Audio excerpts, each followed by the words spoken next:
Puji Tuhan, selamat sore Bapak Ibu, saudara-saudariku yang terkasih dalam kasih Tuhan Yesus Kristus. Puji Tuhan karena anugerah dan kasih setia Tuhan, kita masih diberikan kesempatan berkumpul untuk memuji, memuliakan nama Tuhan. Sama-sama saya mengajak kita membuka Alkitab.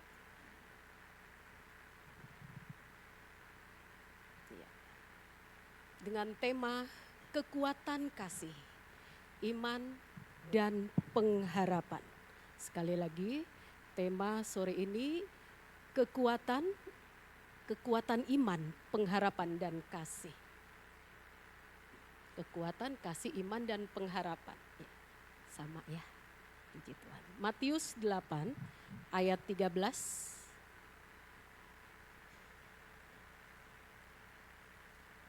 Matius 8 ayat 13. Karena perikop ini cukup panjang, saya garis bawahi dari pembacaan kisah perwira Kapernaum di ayat yang ke-13. Penekanannya kita baca ayat 13. Demikian bunyi firman Tuhan. Lalu Yesus berkata kepada perwira itu, "Pulanglah dan jadilah kepadamu seperti yang," saya ulang, "seperti yang engkau percaya. Pada saat itu juga sembuhlah hambanya." Sekali lagi. Lalu Yesus berkata kepada perwira itu, "Pulanglah, jadilah kepadamu seperti yang engkau percaya. Pada saat itu juga sembuhlah hambanya." Bapak, Ibu, saudara-saudari, Alkitab tidak mencatat siapa nama perwira Romawi dari Kapernaum. Tapi ada catatan, kita lihat bagaimana perwira ini, walaupun dia orang Romawi, tetapi dia memiliki kasih yang luar biasa dan terbukti kalau Bapak Ibu baca mulai ayat yang pertama sampai ayat 12. Ya.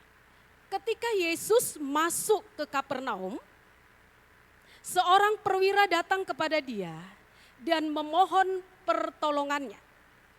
Dia berkata, "Tuan, hambaku terbaring di rumah karena sakit lumpuh dan ia sangat menderita."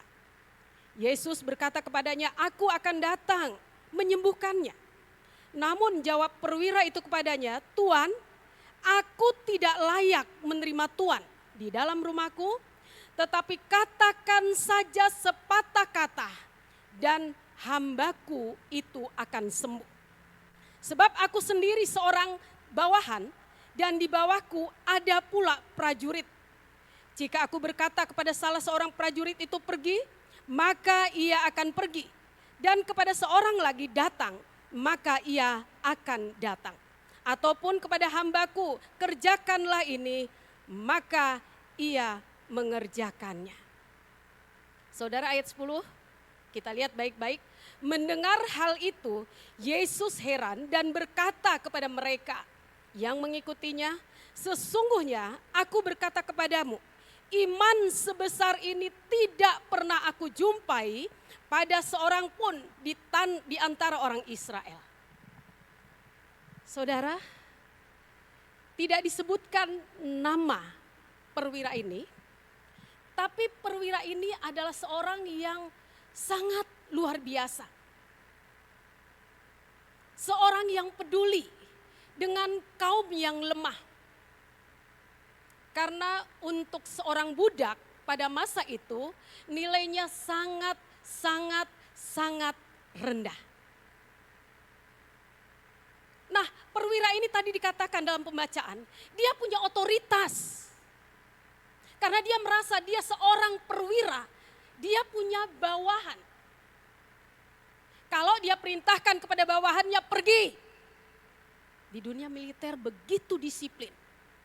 Ketika seseorang perwira atau atasan memerintahkan bawahannya untuk pergi ke suatu tempat, dia harus balik melaporkan hasil dari apa yang diperintahkan. Biasanya kalau kita diperintah, ya sudah, Bu Rini, tolong ya sampaikan itu, setelah itu sudah. Kan, saya sudah sampaikan. Kalau perwira atau tentara atau prajurit, ketika dia sudah menyampaikan pesan, dia harus kembali, dia akan kembali melaporkan bahwa tugas itu sudah dilaksanakan. Kita lihat dulu gambaran kepangkatan. Ini perwira, ya. Tadi kalau dikatakan dia punya bawaan, kita lihat dulu kalau di angkatan. Ya, saya lebih hafal angkatan darat ya.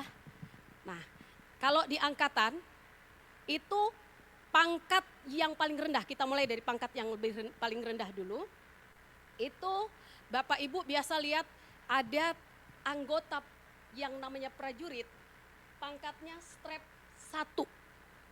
Itu namanya prajurit 2. Jadi di dalam keprajuritan, di dalam kepangkatan TNI itu ada 3 kategori. Pertama tamtama, yang kedua naik sedikit bintara, dan yang ketiga itu perwira. Jadi perwira Kapernaum itu masuk kategori tingkat yang lebih tinggi dari tingkat pertama dan tingkat kedua. Kategori pertama dan kategori kedua. Dan dari tingkat paling bawah, pangkat yang paling rendah itu ada 13 kepangkatan yang pada akhirnya sampai ke pangkat perwira. Jadi tamtama garis merah 1 itu prajurit 2. Lalu 2 balak bukan di pundak ya, di lengan itu prajurit 1. Lalu naik 3 balok di lengan itu berarti prajurit ya, prajurit 3 ya, jadi kepala. Lalu setelah itu naik, setelah 3 strap di bagian lengan, dia akan pindah ke bengkok merah, bukan bengkok kuning ya. Itu masih tahap prajurit ya, tamtama. Jadi bengkok merah, kopral 2, naik 2 bengkok merah, kopral 1, naik bengkok 3, kopral kepala. Ya. Lalu setelah itu pindah bengkok 1, biasa kita lihat di sini ya, bengkok kuning itu masuk kategori bintara.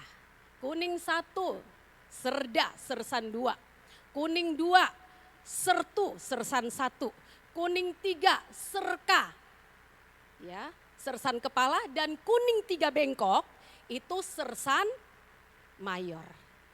Nah setelah itu masih ada naik lagi, masih dalam kategori bintara, pembantu letnan 2, pembantu letnan 1. Itu urutan ke jenjang kepangkatan di dunia militer.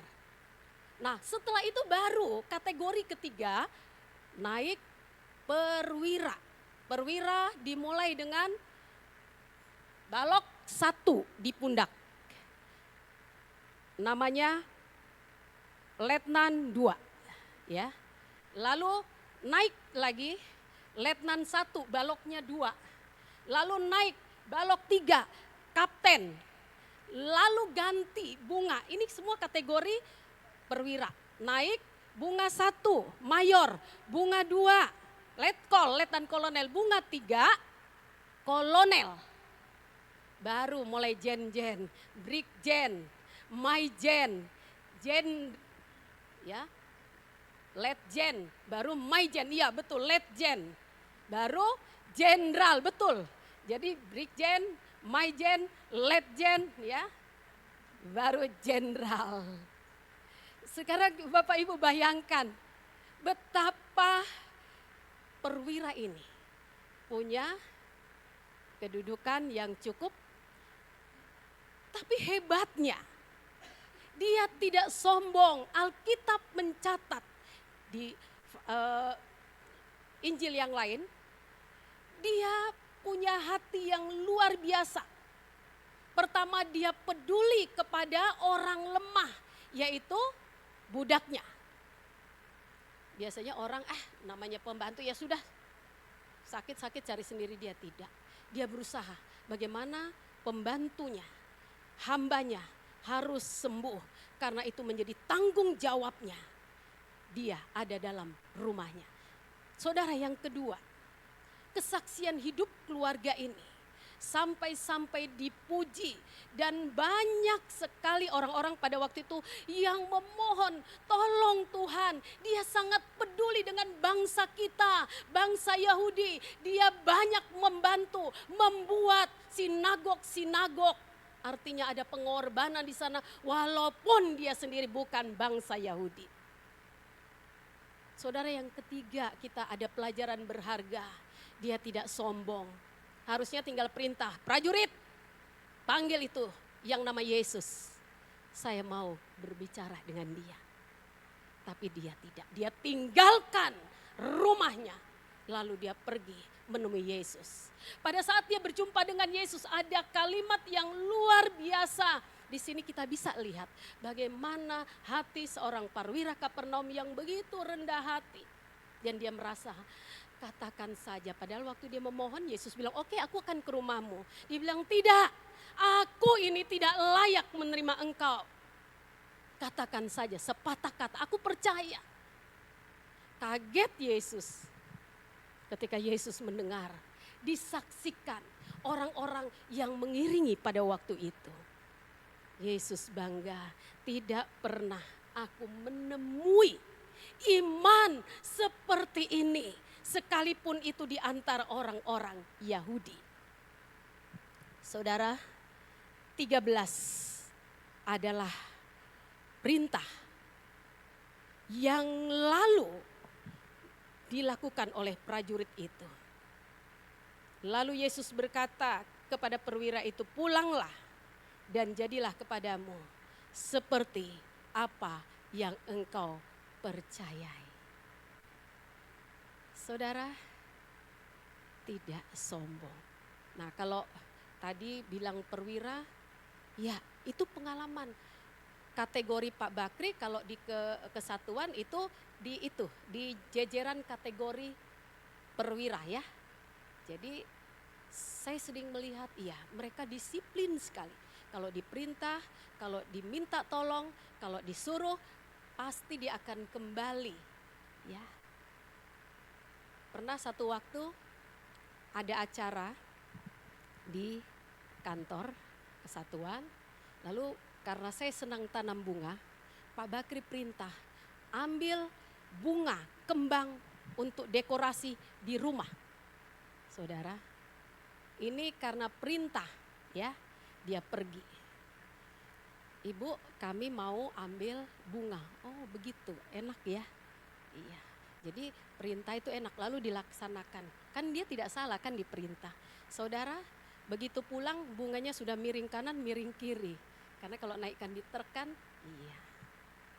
Yang saya marahi siapa? Bukan yang disuruh. Enak sekali ya. Ngurusnya, peliharanya bertahun-tahun. Ketika ada kegiatan diperintahkan ambil di rumah. Padahal saya urus bunga-bunga itu untuk dekorasi atau untuk keindahan di depan rumah. Saudara yang kekasih, di dalam kasih Tuhan Yesus, karena perintah mereka ambil, tinggal lempar di truk, pulang-pulang sudah layu kan. Kalau sudah kering ya, berapa hari tidak disiram, pulang-pulang sudah layu, ada yang patah. Puji Tuhan, mari kita lihat tadi kekuatan kasih ya, karena kasih, iman dan pengharapan. Nah, kita lihat dulu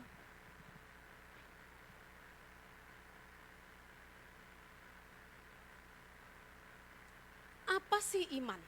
Tadi dikatakan di dalam pembacaan 13, lalu Yesus berkata kepada perwira itu, pulanglah dan jadilah kepadamu seperti yang engkau percaya. Pada saat itu juga sembuh hambanya. Kita lihat, sebab ayat 9, Yesus katakan ayat 7 ya, 8.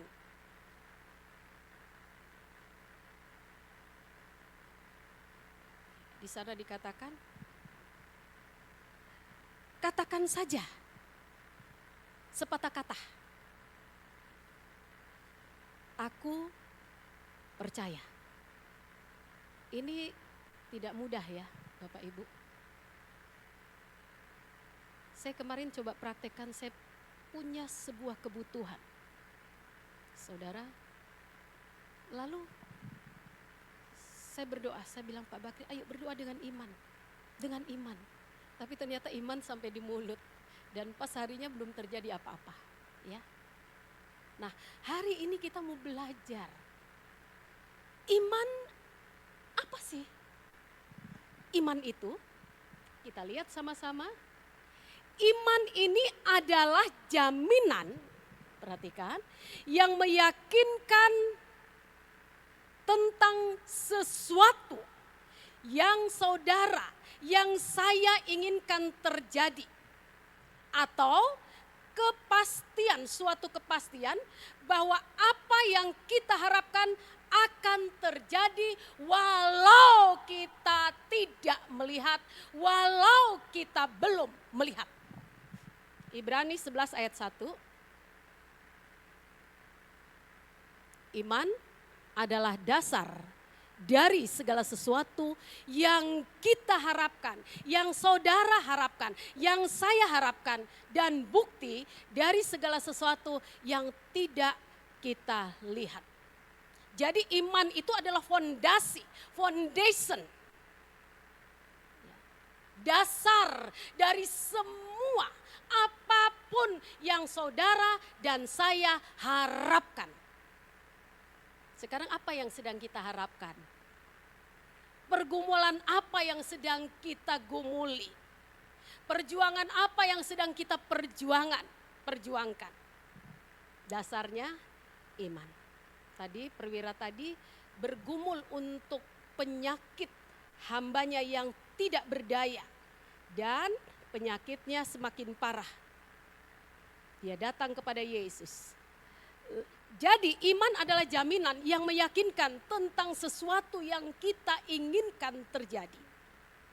Atau suatu kepastian bahwa apa yang kita harapkan akan terjadi walaupun kita belum melihatnya, walaupun kita tidak melihatnya. Beriman berarti yakin sungguh-sungguh akan hal-hal yang kita harapkan. Yakin walaupun belum melihat. Sudah didoakan, kira-kira terjadi enggak ya? Itu enggak akan terjadi. Sebab orang yang bimbang tidak akan pernah mendapatkan apa-apa. Kira-kira mungkin enggak ya? Itu tidak akan terjadi. Nah, di sini dijelaskan, lebih ditekankan lagi, beriman berarti yakin akan hal, ya sekali lagi, akan hal sungguh-sungguh, akan yakin sungguh-sungguh akan hal yang kita harapkan. Artinya mempunyai kepastian untuk hal-hal yang belum dilihat, yang tidak kita lihat. Dan yang perlu kita ketahui, Yesus adalah sumber iman itu. Atau lebih jelas begini, saya ingat ketika murid-murid berkata, Tuhan tambahkanlah iman kami. Kepada murid-murid yang waktu itu kurang beriman ya menurut mereka. Jadi iman ini sumbernya Yesus ya. Pada mulanya adalah firman dan firman itu bersama-sama dengan Allah, Yohanes 1 ayat 1. Dan firman itu adalah Allah. Yesus adalah sumber iman. Iman artinya bersandar atau mengandalkan Tuhan dalam segala sesuatu. Dan ingat, iman tidak datang sendiri, tapi harus diupayakan. Sehingga Roma 10 ayat 17 berkata, jadi iman itu Bapak Ibu Saudara-saudara timbul karena kita mendengar firman seperti sore hari ini. Membaca firman seperti yang saudara lakukan setiap saat. Dan pendengaran oleh firman Kristus ya. Haleluya. Jadi ketika kita baca firman pagi, mungkin siang, petang atau malam, itu sebenarnya tidak sia-sia ya. Ketika kita baca, pasti ada satu kekuatan yang penting. Rahasianya ketika kita mau membaca firman, kita harus berdoa dulu, minta terang Roh Kudus. Karena ini adalah kalimat mati, tapi roh itu akan menghidupkan. Ya, jadi kita dikasih nih pengertian-pengertian oleh Tuhan. Saudara yang kekasih di dalam kasih Tuhan Yesus Kristus. Pendengaran akan firman Tuhan. Seringkali kalau kami melayani, saya pada saat di kota Merauke, saya adalah pengajar ya, diberikan kepercayaan oleh Tuhan. Jadi pengajar di sekolah Alkitab Gereja Pantai Kosta Indonesia di Merauke, yang biasa disebut SAM, Sekolah Alkitab Merauke.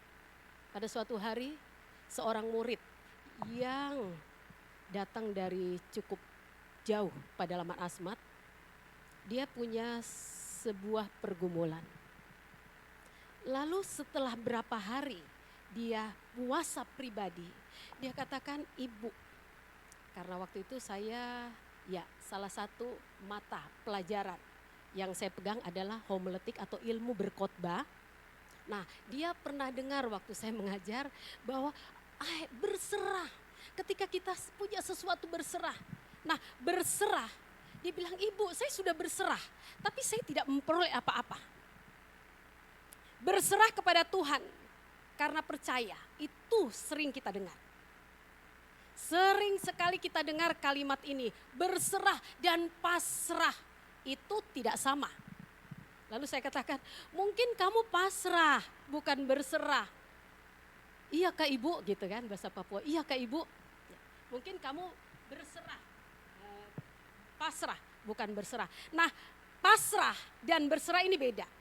Kalau berserah itu kata kerja, kata aktif yang bermakna menyerahkan segalanya kepada Tuhan karena percaya. Ya. Saudara, biasanya kalau kami melayani, ibu serahkan sama Tuhan ya. Sudah saya serahkan semuanya. Tapi kenapa ya belum ada jawaban? Iya, karena ujungnya ibu pegang. Nih Tuhan saya serahkan. Nih saya serahkan di tangan Tuhan. Ujungnya kita pegang. Padahal di dalam Mazmur 5 ayat 37 katakan, serahkanlah hidupmu kepada Tuhan, maka ia akan bertindak. Ya, serahkan, jadi serahkan itu harus berpindah tangan. Beban yang ada di kepala kita angkat, lalu kita karena kita percaya kita serahkan ke dalam tangan Tuhan, maka ringanlah. Karena beban kita sudah, maka kalau sudah diserahkan, Tuhan bilang, maka aku yang bertindak. Bagaimana aku mau bertindak, kamu tidak percaya. Bukti kamu tidak percaya, kamu tidak menyerahkan seutuhnya kepadaku. Buktinya ujungnya masih dipegang. Ya, Bapak Ibu, saudara-saudari. Jadi sekali lagi, berserah itu kata aktif. Lalu kita lanjut, kita lihat lagi bahwa Tuhan akan memelihara, memberikan yang terbaik kepada kita, itu berserah. Sedangkan pasrah beda. Pasrah itu adalah kata kerja pasif yang bermakna, yang artinya menyerahkan segalanya kepada Tuhan karena kita sudah tidak berdaya lagi. Sudahlah, terserah Tuhanlah, tidak ada pengharapan di dalamnya. Sering ya Bapak Ibu, sudahlah, terserahlah, toh beginilah, mungkin sudah nasib saya lah, kira-kira begini dan begitu. Jadi sekali lagi, pasrah adalah kata kerja pasif. Kata kerja pasif yang bermakna menyerahkan segalanya kepada Tuhan karena kita sudah tidak berdaya lagi. Atau telah menyerah kalah sebelum mendapatkan apa yang kita inginkan. Tidak mampu melawan lagi, masa bodoh lah, terserah. Dijawab nggak dijawab, terserah. Nah, berserah ini adalah tindakan iman. Ya, berserah ya, bukan menyerah. Yang mempersilakan Tuhan untuk ikut campur tangan dalam kehidupan, dalam pergumulan, dalam masalah, dalam persoalan, dalam peperangan. Saudara dan saya sebagai apapun kita, sebagai bapak, sebagai ibu, sebagai oma, sebagai opa, sebagai pemuda, remaja, semua tidak terkecuali. Mari kita lihat di dalam kekuatan kasih iman dan pengharapan ada 3 level yang ingin saya jelaskan. Yang pertama iman, level iman. Iman dan pengharapan adalah untuk pribadi. Ya. Untuk pribadi, sedangkan kasih itu untuk Tuhan, orang lain atau sesama. Jadi kalau iman itu untuk kita ya, untuk konsumsi kita. Sedangkan pengharapan, iman dan pengharapan itu untuk pribadi kita maksud saya. Sedangkan kasih itu untuk Tuhan, orang lain atau sesama. Kita lihat level iman Matius 9 ayat 20 ada contoh wanita pendarahan. Waktu itu seorang perempuan yang sudah tua, maaf saya agak cepat ya biar waktunya pas. Pada waktu itu seorang perempuan yang sudah 12 tahun lamanya menderita pendarahan maju mendekati Yesus dari belakang dan menjamah jubahnya. Ya. Ayat selanjutnya katakan, karena katanya dalam hatinya, ini dalam hati ya. Dalam hati lalu dia bertindak, asal ku jamah saja jubahnya aku akan sembuh. Jadi pada waktu dia menjamah jubah Yesus, imannya berkata asal saja ku jamah jubahnya aku sembuh. Dalam hitungan itu juga bukan hitungan waktu.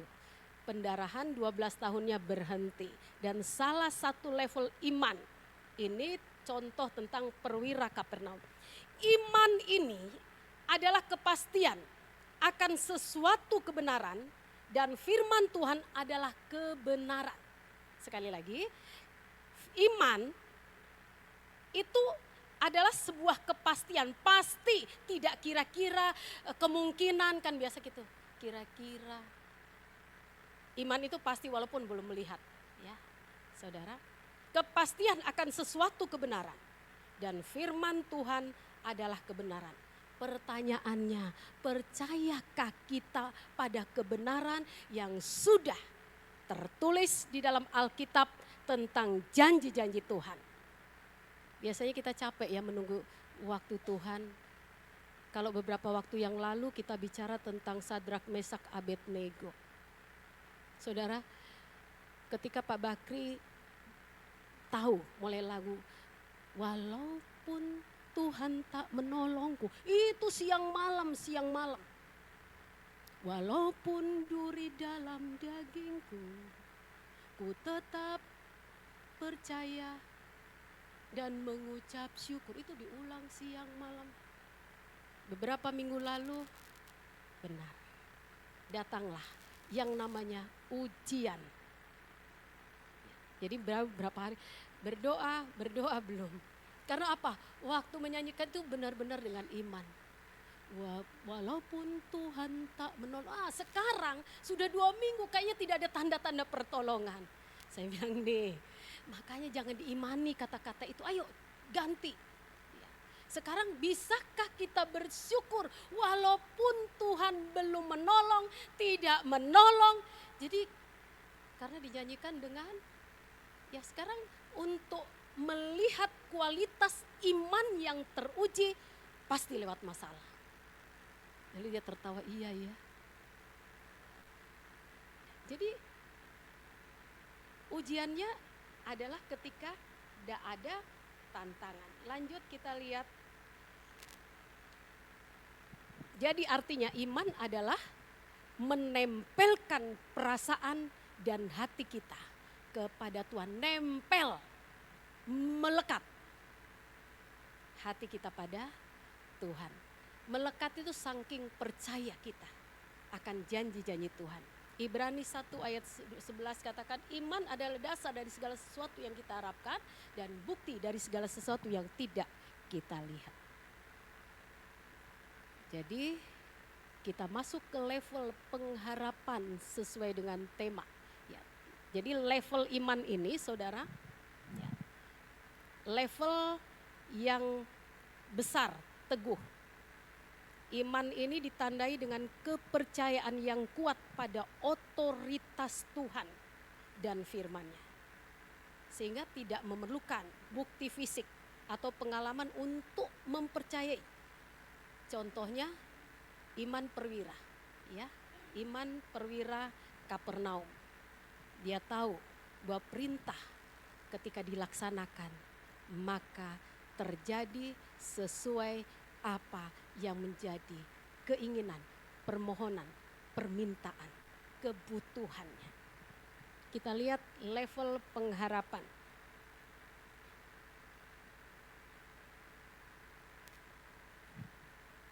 Pengharapan adalah lawan kata dari putus asa.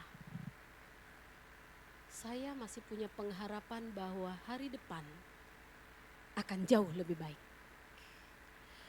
Pelayanan saya percaya ke depannya akan lebih baik lagi. Itu harapan. Saya belum lihat. Tapi saya percaya. Maka harapan itu akan menjadi sesuatu yang membuat apapun bertentangan dengan keputusasaan akan sirna. Orang yang level pengharapannya tinggi akan tetap semangat. Ya, karena punya harapan. Saudara, iman, pengharapan dan kasih ini memang harus dijaga. Kalau kita lihat Ibrani 6 ayat 19, ya, kita lihat 1 Tesalonika 5 ayat 8 dulu ya. 1 Tesalonika, oh enggak ada ya, oke. Kita lihat 1 Tesalonika ayat 1 Tesalonika 5.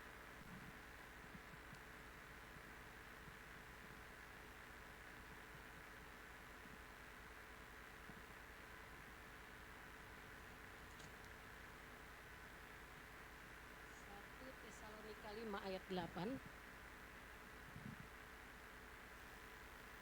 berkata, tetapi kita yang adalah orang-orang siang, baiklah kita sadar berbaju sirahkan iman dan kasih dan berketopongkan pengharapan keselamatan.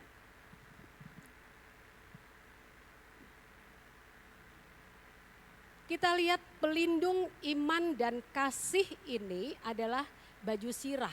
Kalau kita kembali ke perlengkapan senjata Allah. Baju sirah itu kalau sekarang kita lihat ya, itu anti peluru. Kalau tentara perang biasanya dia pakai, prajurit pakai penutup dada. Dan itu kegunaannya adalah untuk menangkis. Nah, seorang prajurit biasanya dia menggunakan pedang. Tujuan pedang, kalau zaman dulu kan pedang ya, itu fungsinya untuk menyerang. Sementara tameng atau yang kita lihat kalau ada kerusuhan, polisi bawa tameng itu untuk penangkis. Itu untuk alat bertahan. Ya, jadi pedang menyerang, tameng atau perisai itu untuk fungsinya untuk bertahan. Jadi pelindung iman dan kasih adalah baju sirah. Artinya ini karena dia dipakai untuk menutupi dada. Ya, jangan-jangan kemungkinan senjata itu bisa masuk ke jantung, kalau jantung pas selesai. Jadi ini berbicara tentang bagaimana urusan hati kita di hadapan Tuhan. Sedangkan pelindung pengharapan adalah ketopong, ya. Kalau di dalam kelengkapan senjata Allah, saya tidak bahas itu, sedikit saja. Atau helm penutup, biasa kalau kita lihat polisi kan, di dalam peperangan tentara pakai itu, dari itu anti peluru, ya. Ditembak pun itu mental ya dari baja. Nah, itu pelindung pengharapan adalah ketopang atau helm penutup kepala, artinya itu urusan pikiran, ya. Untuk pengaman pikiran kita tidak terkontaminasi ya dengan hal-hal yang mengandung unsur dosa atau pikiran-pikiran. Nah, dari semua yang kita kerjakan butuhkan iman. Jika itu ada di dalam diri kita, maka itu yang namanya hebat, luar biasa. Kita sering sebut dengan kata mujizat, seperti yang terjadi dengan seorang perwira Kapernaum. Nah, Ibrani 6 ayat 19 ya, di sana dikatakan, saya baca Ibrani 6 ayat 19, saya tambahin ayat ya. Sedikit lagi, tidak lama. Ibrani 6 ayat 9.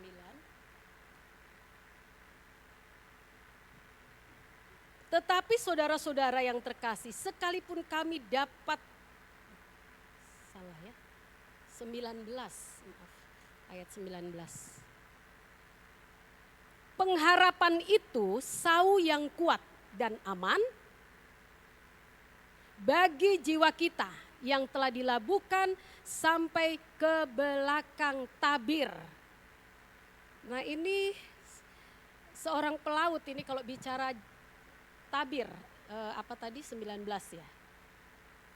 Saya ulangi, 8 ayat 19, 6 ayat 19. Pengharapan itu sau yang kuat. Sau itu jangkar ya, Bapak Ibu tahu jangkar kapal ya. Dan aman bagi jiwa kita yang telah dilabuhkan sampai ke belakang tabir. Seorang pelaut yang handal pasti akan tahu pada saat menghadapi ombak dan badai yang besar dan tidak bisa dihindari lagi, dia akan menurunkan jangkar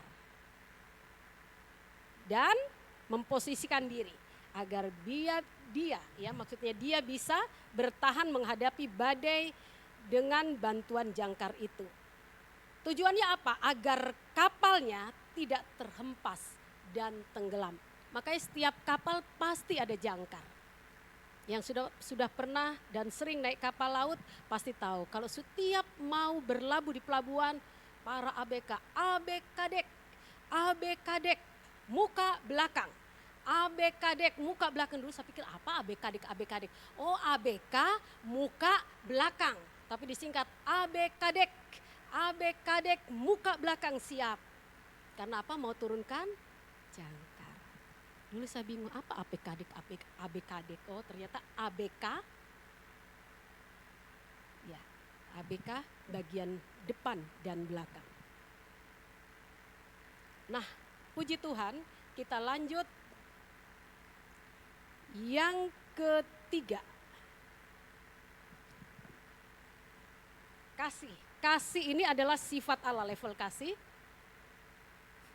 Kasih agape adalah kasih level tertinggi. Kasih itu untuk Tuhan dan sesama. Kasih tanpa syarat seperti contoh yang sudah Yesus berikan kepada saya dan saudara. Karena begitu besar kasih Allah akan dunia ini, sehingga diberikannya anak yang tunggal supaya barang siapa yang percaya tidak binasa, melainkan memperoleh hidup yang kekal. Kasih tanpa syarat. Ya. Itulah level kasih yang tidak pernah berubah. Kasih tanpa syarat. Nah, kasih ini adalah kunci utama dalam kehidupan Kristen. Kasih bukan hanya perasaan tapi juga tindakan. Apa sih kasih itu? Kita lihat kasih itu di dalam 1 Korintus 13 ayat 13.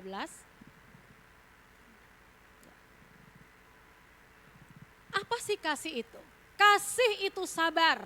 Makanya Rasul Paulus katakan sekalipun kita bisa berbicara dengan bahasa roh, karunia-karunia dan lain-lain sebagainya. Tapi kalau tidak ada kasih, sama dengan gong yang kosong. Kasih itu adalah sabar.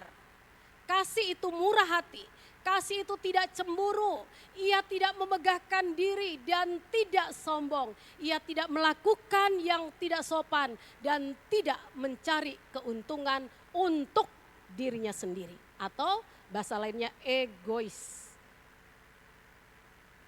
Saudara, beberapa bulan lalu ada seorang ibu cari kerja yang kesaksian untuk mengakhiri firman ini.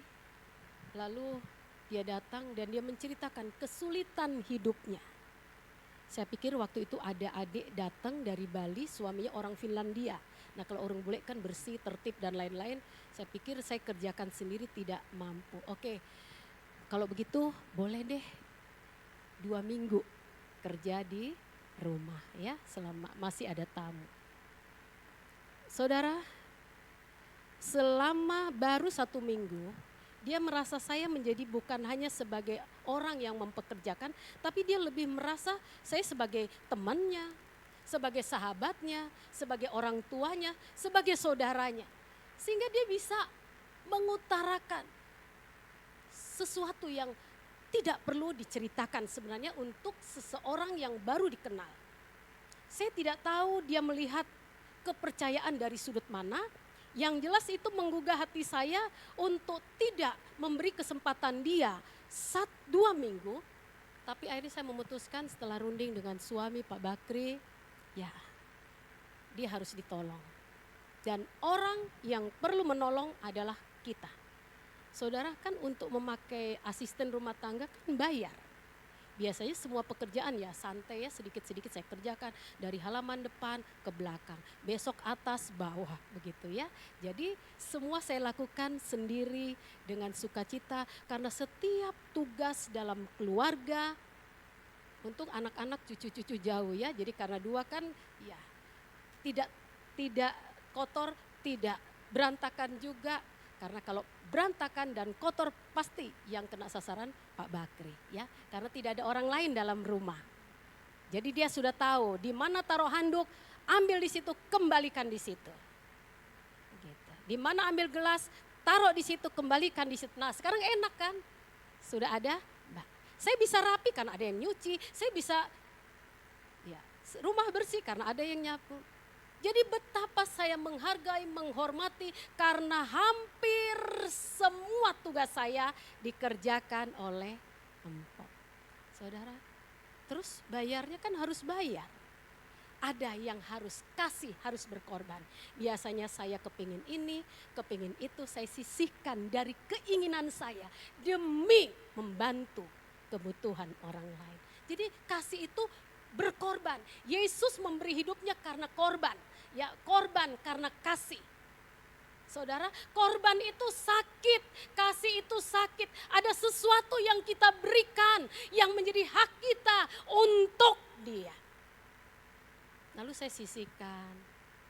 Saya lihat lipstik sudah tinggal sedikit. Saya bilang saya tidak beli lipstik. Puji Tuhan, tidak beli, datang lipstik. Merek bagus lagi. Saudara mungkin kenapa Ibu Yeni kalau pakai lipstik tebal, ini bekas jahitan saudara. Jadi dengan lipstik saudara tidak pernah lihat ini saya, tapi lihat bibir saya yang merah gitu kan. Ketutup gitu dengan lipstik ya. Ini bekas jahitan. Jahitan ketutup dengan pensil, ketutup dengan.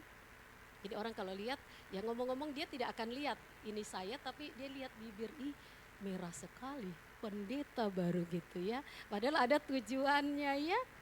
Ya mungkin orang melatih kaget, ini pendeta aneh, artis atau pendeta ya. Tapi semua yang kita lakukan untuk kemuliaan Tuhan selagi itu tidak menyimpang, selagi saya beli tidak berutang, tapi saya pakai karena berkat Tuhan tuh. Orangnya ada di sini yang kasih lipstik ya. Dia senang sekali, wah cocok loh katanya. Jadi ada pengorbanan. Saudara saya sisihkan sedikit ya. Sedikit apa yang menjadi kebutuhan saya disisihkan sehingga saya bisa setiap waktunya membayar. Saya tidak pernah lalai membayar apa yang menjadi kewajiban saya kepada dia. Puji Tuhan kita masuk di penutup kembali ke tema kekuatan kasih, iman, dan pengharapan. Jadi dengan memiliki iman yang kuat, pengharapan yang hidup, dan kasih yang tulus, kita dapat menjalani kehidupan yang bermakna dan terarah Bapak Ibu dalam kasih karunia Tuhan. Nah, ketiga hal ini bukan hanya sekedar konsep teoretis, tetapi juga prinsip praktis yang harus diterapkan dalam kehidupan sehari-hari kita, ya. Jadi iman harus diterapkan dengan tindakan, iman tanpa perbuatan. Kalau perwira ini cuma berdiam diri di rumah dan tidak berbuat apa-apa, maka saya percaya tidak akan pernah mendapatkan apa-apa. Tapi dia bertindak, dia tinggalkan rumahnya. Dia percaya tapi juga dia pergi tinggalkan rumahnya, lalu berjumpa dengan Yesus. Segala puji, segala hormat, segala kemuliaan hanya bagi Tuhan. Sumber iman, sumber pengharapan, dan sumber kasih itu kiranya sebagai orang-orang yang percaya, firman ini tidak hanya sekedar didengar, tapi mari kita praktekkan dan jadi berkat untuk Tuhan, bagi kemuliaan Tuhan lewat sesama dalam praktek hidup kita sehari-hari. Tuhan memberkati. Saya undang musik.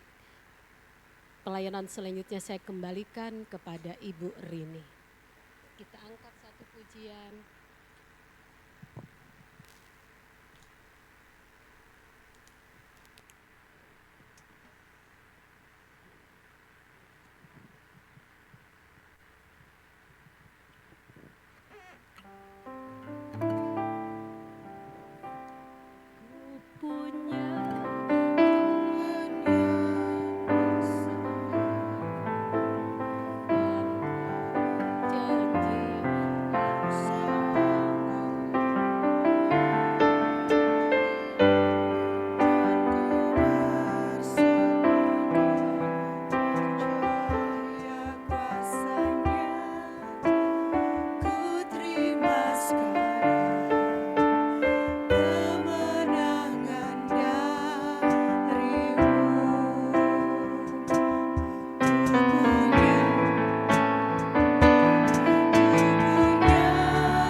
bersyukur untuk kebenaran firman-Mu yang datang bagi kami Tuhan. Ingatkan kami iman, pengharapan, dan kasih. Biar kami selalu berharap, beriman hanya kepadamu Tuhan. Kami boleh percaya Tuhan yang hadir, Tuhan yang berkorban bagi kami, Tuhan yang selalu ada bagi kami Tuhan. Terima kasih Tuhan Yesus, terima kasih untuk kasih-Mu yang begitu besar dalam kehidupan kami, yang memampukan kami mengimani Tuhan, memampukan kami berharap kepadamu Tuhan Yesus. Terima kasih Tuhan, terima kasih. Firman-Mu juga mengajar kami Tuhan, untuk kami boleh menjadi pelaku kasih dalam kehidupan kami Tuhan. Kami mau menjadi pelaku-pelaku kasih Tuhan. Roh Kudus yang memampukan kami, untuk kami boleh menjadi berkat Tuhan, untuk kami berbuah Tuhan. Terima kasih Tuhan, berikan kami motivasi yang benar dalam kami memperhatikan firman-Mu Tuhan. Biar apa yang kami buat semua untuk hormat kemuliaan bagi nama Tuhan. Terima kasih Tuhan Yesus yang baik, terima kasih Kau memberkati hamba-Mu. Yang lebih heran lagi Tante Yeni Tuhan, untuk menyingkapkan kebenaran firman-Mu, pakai setiap yang Tuhan percayakan dalam kehidupannya menjadi berkat bagi banyak orang. Tuhan yang mencukupkan apa yang menjadi kebutuhan Pak Bakri dan Tante Yeni. Tuhan pakai kehidupannya untuk hormat kemuliaan bagi nama-Mu. Terima kasih Tuhan Yesus yang baik, terima kasih. Sebentar kami akan memberikan korban persembahan. Tuhan yang tolong memberikan motivasi yang benar untuk kami boleh memberi yang terbaik untuk pekerjaan-Mu di tempat ini Tuhan Yesus. Terima kasih Tuhan Yesus yang baik, terima kasih. Menjadi doa sembahyang kami perasaan dalam nama-Mu saja. Tuhan Yesus Kristus Allah kami yang hidup, kami berdoa mengucap syukur. Haleluya, amin. Puji Tuhan, silakan duduk. Terima kasih Tante Yeni untuk pelayanannya, biar Tuhan pakai lebih heran lagi dalam melayani Tuhan. Kita akan menyanyikan lagu Ada Girang Besar.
Kita terus bergirang di dalam Tuhan.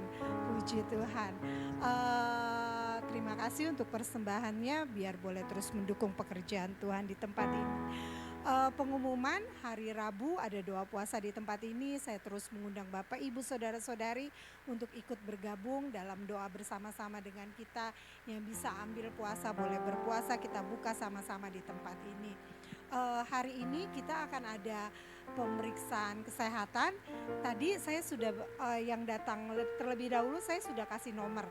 Jadinya nanti nomor itu akan dipanggil, nanti akan diperiksa oleh Bapak Amos dan rekan-rekannya untuk pemeriksa kesehatan saat ini gula darah, asam urat dan tensi darah. Dan itu kita melakukan ini untuk mengumpulkan dana buat acara bulan Juli. Kita akan kunjungan lagi ke Taman Pemulihan, tapi tanggalnya saya belum pastikan tanggal berapa, tapi mungkin tanggal sekitar 20-an kita akan pergi ke sana sama-sama, kita mengunjungi Mbak Jun dan rekan-rekannya di sana.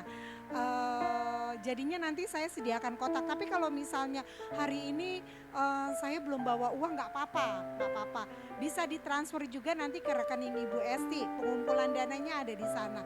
Jadi nggak harus hari ini saya nggak bawa duit, saya nggak mau periksa, nggak gitu juga. Jadi boleh memberi langsung, nanti saya sediakan kotak, boleh juga transfer ke rekening Ibu Esti Rahayu. Itu saja.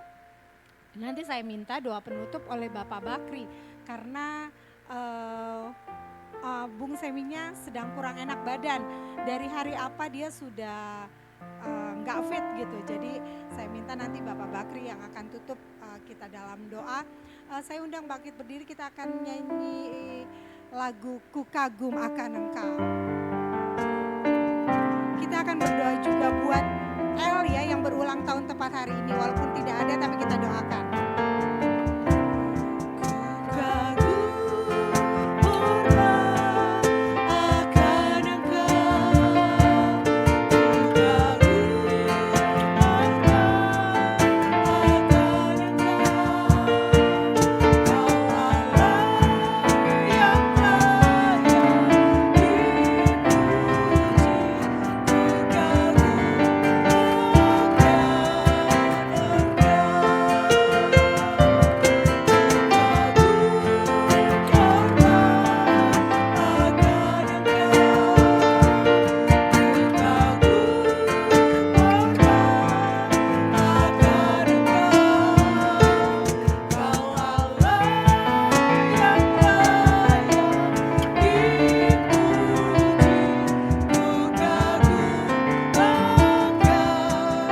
kasih Tuhan, Engkau sudah melawat setiap kami lewat kebenaran firman-Mu.